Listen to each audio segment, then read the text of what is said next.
Inner Quest explores various pathways through which you can connect with the infinite wisdom of the universe and apply it to personal, professional, and spiritual growth. This program, featuring accomplished practitioners, educators, and authors, is provided by Infinity Foundation, an innovative center for holistic studies and research. We invite you to share this journey with us.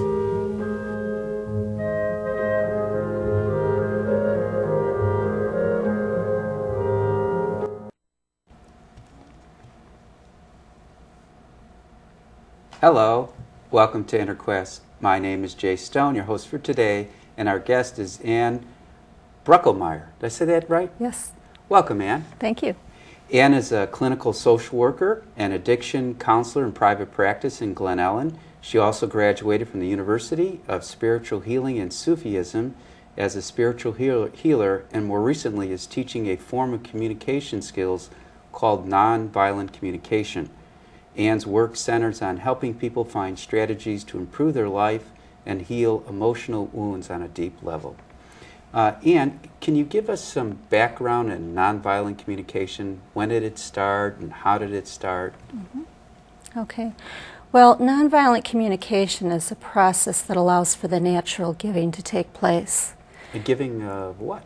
The natural giving of our compassionate heart to another person. Mm-hmm. Yeah. And it was developed by Dr. Marshall Rosenberg, and he's an American psychologist, and he's also an educator and an international peace negotiator.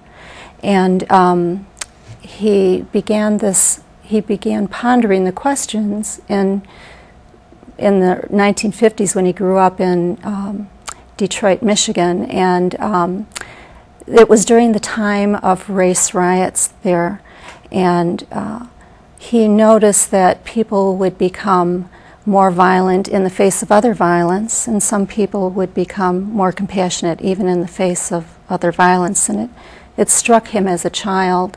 And he also wondered why others' enjoyment of life really occurred when people were contributing to the happiness of other human beings. And so this work had a big impact on him. It's as if I'm giving to you and you receive that, and then as you receive that, it actually is giving to me as well. Mm-hmm. So it's kind of how it works vice versa. It's this giving and receiving. So how would you describe nonviolent communication? Is there a definition for it? Well, it's actually a form of communication, and it's also more of a spiritual consciousness, because giving and receiving is certainly not a new concept. It's in my study of Sufism, it's like really learning that, in all the holy books they say the same thing, that we're made in the image and likeness of the divine. So we have these qualities within us where it's inherent in us of compassion and goodness and kindness and love and so forth. Now, communication takes place on a verbal and a nonverbal Yes. levels, and is there nonverbal communication too? Do you teach that as well? Yes, it's really the energy that you bring to your communication, and so it can be verbal or nonverbal, because you're transmitting it on a nonverbal way. So, if you're holding someone in compassion, that is transcended irregardless of language. Yeah. And how has the study and practice of nonverbal communication changed you or helped you? Mm-hmm. Well, it's helped me in a number of different ways, and part of the ways that it's helped me is it's really connected me with my needs.